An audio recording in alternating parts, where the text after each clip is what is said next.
guys, nandito ako ngayon sa apartment namin. Yan, nandito mainit kaya nagsalamin ako, sobrang init. Yan, taas ng araw. Yan. Ito guys, itong aking Honda HRV, may problema ako dito. Na-change oil ko kasi ito. Yan, kung ibabalik ko ito sa pinag-change oil ko kasi ito. Start natin. Meron siyang something. Yan.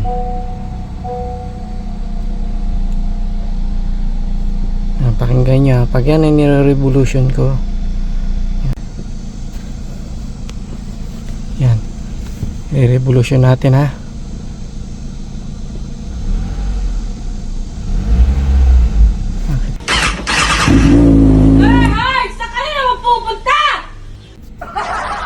Yan yung tunog.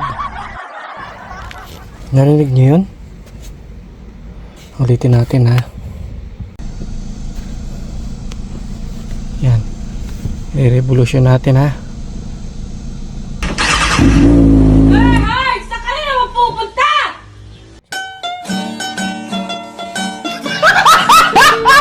Sa huli ko talaga to. Hindi ko gusto yung tunog.